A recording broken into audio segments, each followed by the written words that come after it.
Close your eyes. For a moment, picture the most powerful room in the world.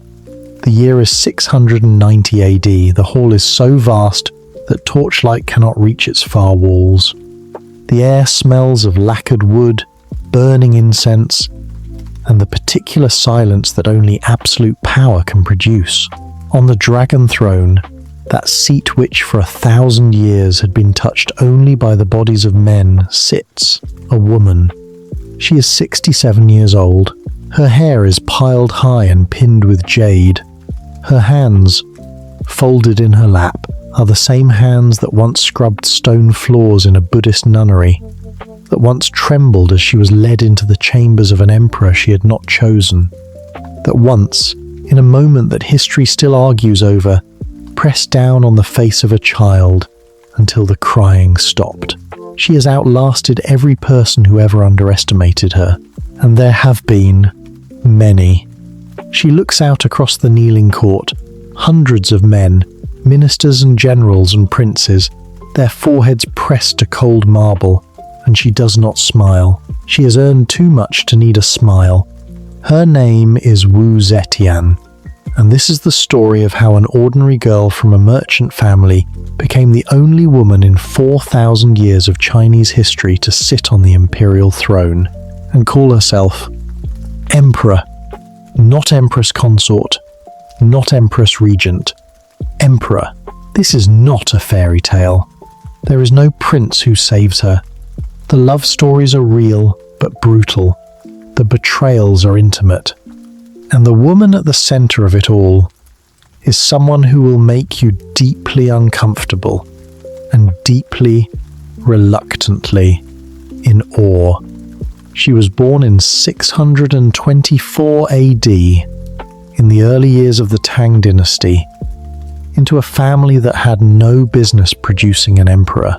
Her father, Wu Shihuo, was a timber merchant, a man of new money in an empire that worshipped old blood. He had done well for himself, supplying lumber to the armies that helped the Tang founder conquer China, and he had been rewarded with minor official rank. But in the court's rigid hierarchy, a merchant's daughter was barely a step above a servant. The old aristocracy, those families who could trace their bloodlines back to the Han dynasty and beyond, would have looked at Wu Shihuo's household the way people look at a mud splatter on a silk robe. But Wu Shihuo had married well. His wife, Nei Yang, came from the imperial family's own extended network, and from his wife, his second daughter, the girl who would one day rewrite the rules of the world, inherited something that no amount of aristocratic pedigree could manufacture, an absolutely ferocious intelligence. We don't know much about her childhood. History wasn't paying close attention yet, but we know that she could read at an age when most girls of her era were learning to keep their eyes downcast. We know she played chess with the strategy of someone who was always thinking 3 moves past the present. And we know that when the Emperor Taizong, the legendary warrior Emperor Li Shimin, arguably the greatest ruler in Chinese history, heard rumors of a remarkable girl in a provincial official's household, he sent for her. She was 13 years old. Let that land. For a moment, 13 years old, packed into a palanquin, carried across a landscape she had never seen, delivered to the Forbidden City to become one among dozens of imperial concubines, ranked by a title that translates, with cheerful bluntness, as Talented One, the lowest rank in the imperial harem. She was given a new name for her new life, Wu Mei, Mei, beautiful, as if beauty were the only credential that mattered, as if intelligence were not also there, watching everything, cataloguing every power dynamic in that gilded prison. With the patient precision of a scholar, she entered the palace as an object. She was already planning how to become a subject. The palace of Emperor Taizong was not a place that rewarded stillness. The Tang court was brilliant and treacherous. In equal measure, Taizong himself was a man of staggering talent, a general, a poet, a lawgiver, and the court he kept reflected his appetite. Ministers debated philosophy over dinner. Poets composed verses that could end careers. Alliances shifted with the season, and a woman who could not read the room would not survive it. Wu Mei, read the room. For 12 years, she occupied the peculiar purgatory of an imperial concubine who had caught the emperor's eye, but not his heart. Taizong noticed her sharpness, her composure, her refusal to perform the trembling deference he expected from most of the women in his household. There is a famous story, perhaps embellished, but too perfectly symbolic to discard, that Taizong owned a magnificent horse, a wild stallion called Lion Tamer, that no one could control. The animal had already thrown 3 grooms and nearly killed a stable master. Wu Mei, still a teenager, walked up to the emperor in court and said, without blinking, that she could tame the horse. She would need, she said, 3 things: an iron whip, an iron hammer, and an iron dagger. First, she told him, I will beat it with the whip. If it still refuses to submit, I will beat it again with the hammer, and if it still refuses, I will cut its throat. Taizong laughed. He was delighted. He told the story for years. He still never promoted her. Because what Wu Mei had revealed in that moment, and what Taizong for all his brilliance seemed to sense, was not the charm of a concubine. It was the calculus of a ruler. And rulers don't promote their replacements. So she waited. She learned. She watched how power actually moved in the Tang court, not through decrees but through proximity, not through talent but through access. She observed the way senior ministers positioned themselves near the throne. She understood that in a system built on male inheritance, a woman's only legitimate path to influence was through the body of a powerful man, and she filed that understanding away, the way a general files away enemy topography. Not for use now, for use eventually. When Taizong fell ill in his final years, it was Wu Mei who attended at his bedside along with his legitimate son and heir, the Crown Prince Li Ji. History records this as administrative duty. But in that sick room, something far more consequential was happening. Li Ji and Wu Mei were falling in love, or something, complicated enough to look like it. When Emperor Taizong died in 649, the rules were clear and merciless. Every concubine who had not borne the dead emperor a child was required to shave her head, put on grey robes, and spend the rest of her life in a Buddhist nunnery. Prayer and silence and rough cloth until she died. That was the price of having been attached to a man whose bloodline was now sovereign, rather than her own. Wu Mei was 25 years old. She walked into Ganye Temple with her hair shorn and her imperial silks exchanged for the coarse cotton of a novice nun, and she must have understood with a clarity that would have broken most people that this was probably the end. The new emperor, Gaozong, was Li Ji, the man she had known in his father's sick room, the man who had looked at her, she believed, with something more than duty. But Li Ji was surrounded now by the full apparatus of imperial power, by senior ministers and proper empresses, and the weight of tradition, and the likelihood that he would remember one concubine among dozens, now shaved and hidden in a nunnery, was vanishingly small. She waited anyway, because what else does a woman like Wu Mei do? She waited, and she prayed, and she thought, and she planned for a contingency she was not even sure would come. The nunnery was, in its own terrible way, an education. She learned patience there. She learned what it felt like to have absolutely nothing. She learned that the bottom of the world has its own kind of clarity. Emperor Gaozong came to pray at Ganyu Temple on the anniversary of his father's death. It may have been coincidence. It may have been engineered, history doesn't say. And Wu Mei herself would not have left evidence either way. He saw her. She wept. He brought her back to the palace. This is the moment that most storytellers dwell on. The romantic rescue, the emperor swept away by love, the concubine returned to splendor, but the real story is stranger and more interesting than that. Gaozong was not a strong man. He was kind and genuinely devoted to Wu Mei, but he was also easily influenced, prone to illness, and fundamentally more comfortable with poetry than politics. His empress, the Wang Empress, was backed by a coalition of old aristocratic families who had been the real power behind the throne for generations. The empress had no children. Her position was precarious. Wu Mei saw all of this with the instant clarity of someone who has been waiting years for exactly this configuration of pieces. She was not returning to the palace as a rescued concubine. She was returning as a strategist who had just identified the board. What followed over the next decade is one of the most forensically impressive political campaigns in human history, carried out not in a battlefield or a parliament, but inside the walls of a palace, using the only instruments available to a woman in 7th century China. Proximity, intelligence, timing, and a willingness to do things that other people flinched from. She bore Gaozong's sons. This was not incidental, it was the foundation of everything.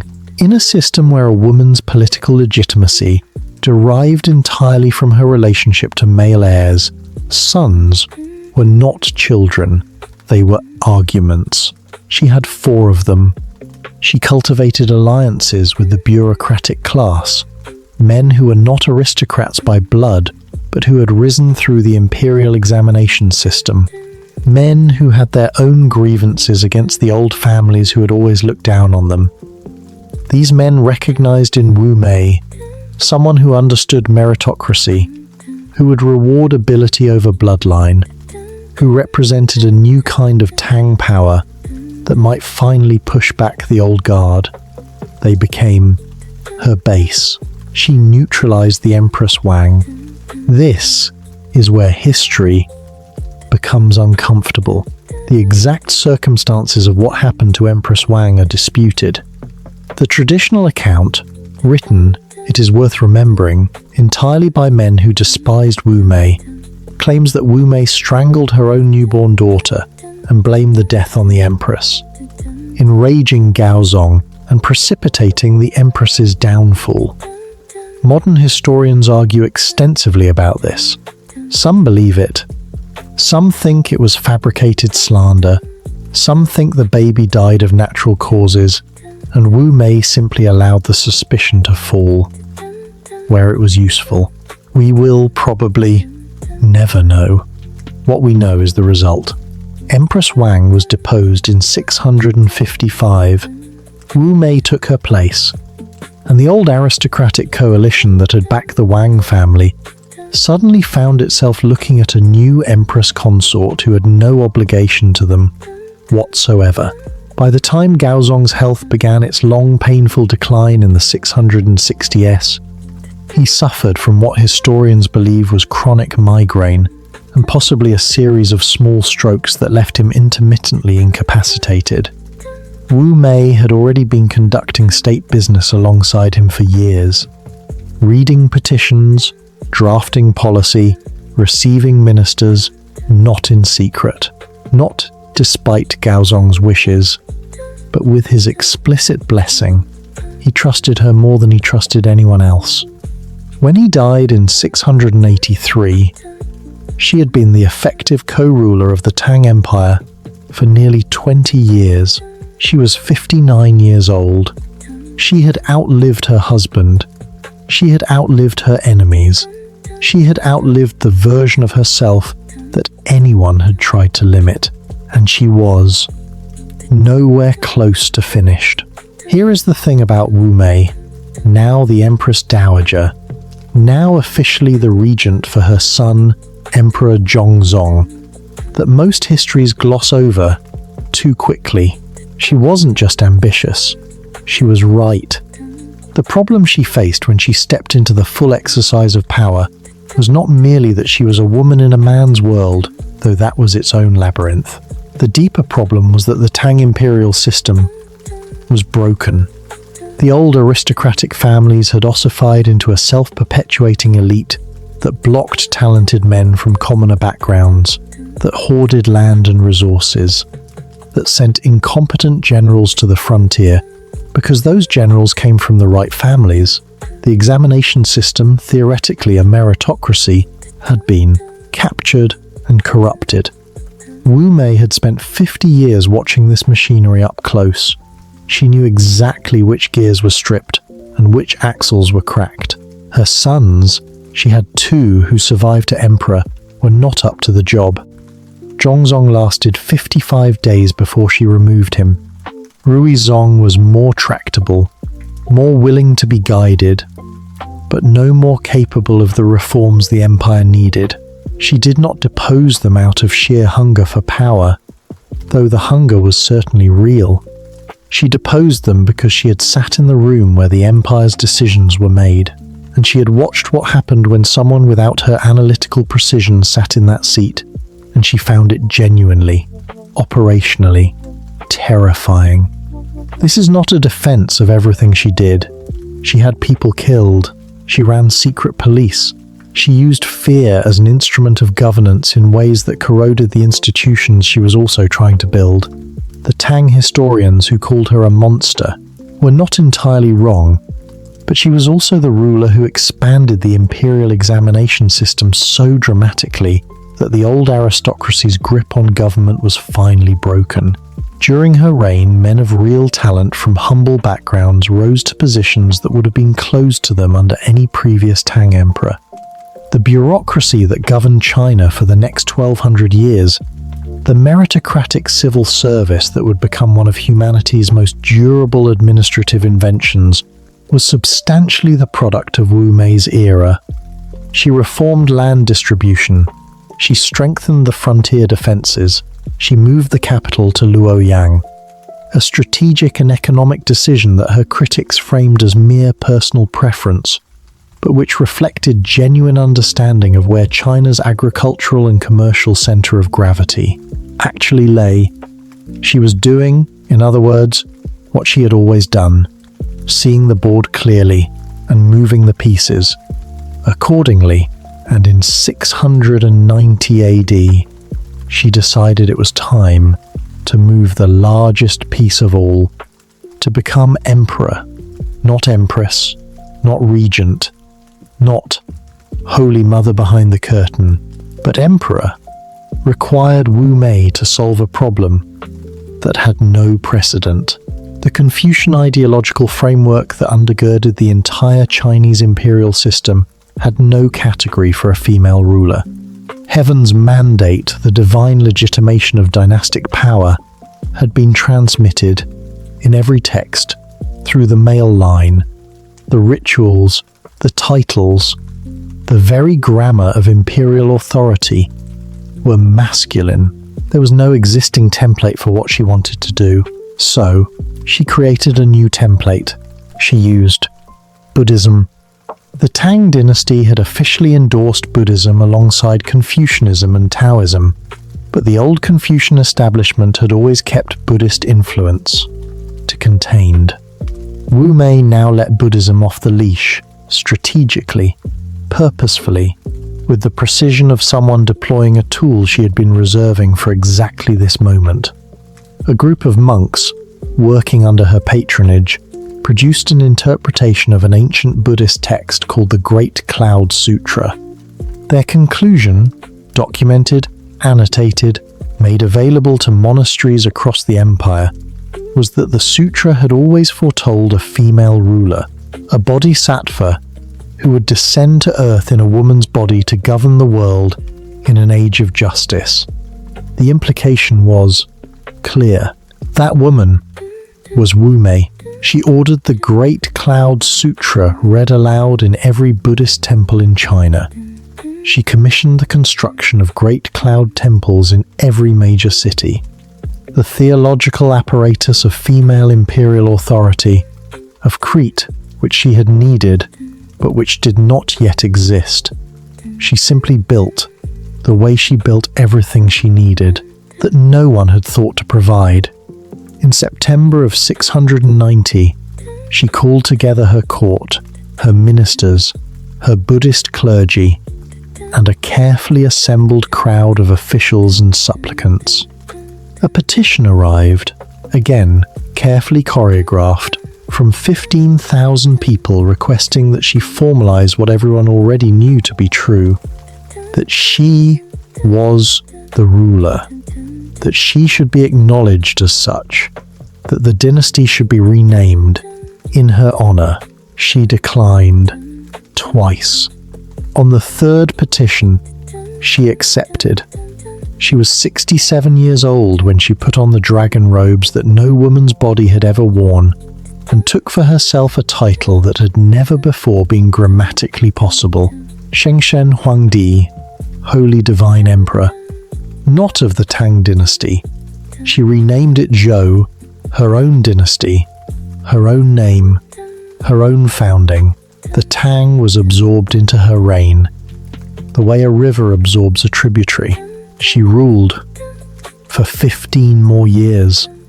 But we should not end the story at the coronation, because coronations are beginnings, not endings.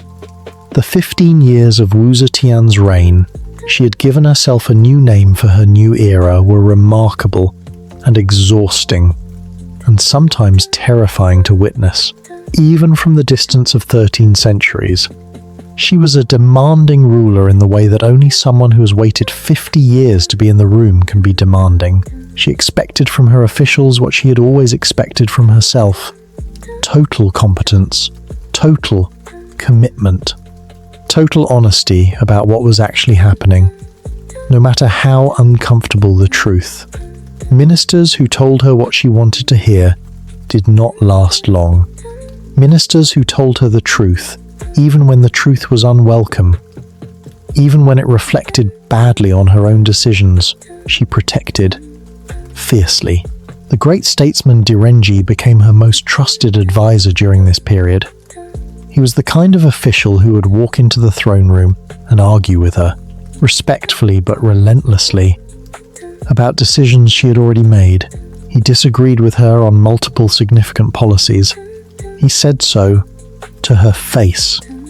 She promoted him anyway, repeatedly, because she had the rare quality shared by only the very best rulers, the capacity to distinguish between loyalty and agreement, and to value the former, even when it produced the latter. She was also, by this point in her life, genuinely old. The body that had been her first political instrument, beautiful enough at 13 to warrant imperial attention, resilient enough to survive a nunnery, strong enough to bear 4 children, and survive the court's relentless attempts to destroy her, was now aging in ways she could not govern. Her hearing was going. Her eyesight was dimming. The ministers she summoned stood closer than they used to. The court that surrounded her had changed too. The bright young officials of her reforming years were now themselves old men or dead. New factions had formed. Her sons, the ones she had set aside to take the throne herself, were still alive, still waiting, still representing the Tang restoration that a significant part of the court wanted, and that she knew she could not prevent forever. She began to sense the ending, not with panic. Wu Zetian had never been a woman who panicked, but with the clear-eyed, slightly melancholy realism of someone who has spent a lifetime understanding exactly how power works, and who now had to understand how it would be transferred. The question was not whether the Tang would be restored. She was pragmatic enough to know that it would be a single reign, however extraordinary, could not permanently replace 4 generations of dynastic legitimacy in the minds of the Confucian bureaucracy. Her Zhou dynasty would end. When she ended, she had known this for years. The question was, how to exit. In the first days of 705 AD, Wu Zetian was 80 years old and gravely ill. The palace had been tense for months. Her health had been visibly failing since the previous year, and the court had begun its quiet, predatory calculation, that slow, barely perceptible reorientation of loyalties that happens in any court when the top of the hierarchy visibly weakens. Ministers who had sworn absolute devotion began making subtle inquiries about the whereabouts of the deposed Tang princes. In the second month of 705, a group of senior ministers and generals moved. They entered the palace with armed men, arrested the figures who had held power in Wu Zetian's final years, and forced their way to her bedchamber. They did not kill her. That is the detail that matters. For all the violence and terror that had attended her ascent, for all the enemies she had made over 50 years of ruthless political combat, the men who ended her reign did not raise a hand against her. They asked her, politely, formally, with the language of petition rather than coup, to step down, to acknowledge her son Li Xian as the rightful emperor, to restore the Tang and Wu Zetian from her sickbed. Agreed. We do not know what she felt in that moment. History gives us no record of her expression, no account of her words beyond the bare administrative formalities. The chroniclers who wrote about this scene were men who had spent careers arguing that she never should have been emperor in the first place, and they were not interested in her interiority. But we can think about what she knew. She knew that she had done what she set out to do. The examination system was reformed and would not go back. The meritocratic bureaucracy she had built was now so deeply embedded in the empire's functioning that no subsequent dynasty could remove it, and none tried.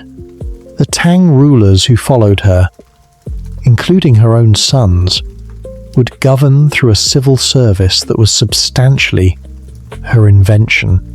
The China that emerged from her reign was, in structural terms, different from the China she had inherited. More permeable, more capable of absorbing talent from outside the old bloodlines. She had come to the palace at 13 as a piece of property. She was leaving it at 80 as the only person in Chinese history to have built an entirely new dynasty around herself. She died 8 months after her abdication. In December of 705, she was buried with Gaozong in accordance with her own wishes. At the Qianling mausoleum, the two of them together in stone for the next 13 centuries, as they had been together, in their complicated and consequential way in life. She left behind one final act of ambiguity that has confounded historians ever since. At her tomb, she erected a stele, a stone monument bearing inscriptions celebrating a ruler's achievements. Every Tang emperor before her had one, but Wu Zetian's stele is blank. The surface was prepared, the stone was positioned, and then nothing was carved. No one knows why. Some people think the blank stele was humility, that she felt her achievements were too vast for words. Some think it was defiance, that she refused to let anyone else's language define her and left the stone for posterity to fill in as it wished. Some think she ran out of time. Perhaps it was something more precise than any of those explanations. Wu Zetian understood, with the same forensic clarity she had applied to every other problem in her life, that words written on stone can be chiseled away. Enemies can come in the night and erase what you've written. Future emperors can commission reinterpretations. Historians can dismiss. Confucian scholars can footnote your greatness into a cautionary tale about female ambition. But a blank surface cannot be erased. It can only be contemplated. And she left us to do the contemplating. Long after the details of her life have settled into their historical compartments, one truth remains impossible to set aside. Wu Zetian did not become Wu Zetian despite the obstacles she faced. She became Wu Zetian through them. The nunnery was not a detour, it was where she learned that she could survive the very worst the world could do to her. The decades as consort were not wasted years, they were her education in how power actually functioned, and no classroom could have provided it. The hatred of the Confucian historians was not merely a slander, it was also a testament. Because you do not spend that much ink trying to destroy someone's reputation, unless that reputation is genuinely dangerous to the world you're trying to maintain. Every limitation she was handed, she studied until she understood it better than the people who had built it. That is not a comfortable lesson. It does not resolve neatly into a modern parable about breaking glass ceilings or leaning in. The things Wu Zetian did on her way to the throne were real, and some of them were terrible, and we should not sand those corners off for the sake of a cleaner story. But the broader truth remains. She saw a world that had been organized from its foundations to make her insignificant, and she did not rage against it blindly. She did not despair. She learned its logic so thoroughly that she could eventually rewrite it, not by destroying the system, but by becoming so essential to it that the system could not function without her. The blank stone stands in Shaanxi province today, where it has stood for 1,300 years. Millions of people have walked past it. Scholars have written libraries about it. The arguments about who Wu Zetian really was, monster or visionary, tyrant or reformer, aberration or inevitability, have not stopped, and probably never will. The woman who spent a lifetime refusing to be defined on anyone else's terms left the final definition deliberately unwritten. The stone is blank. The story is yours.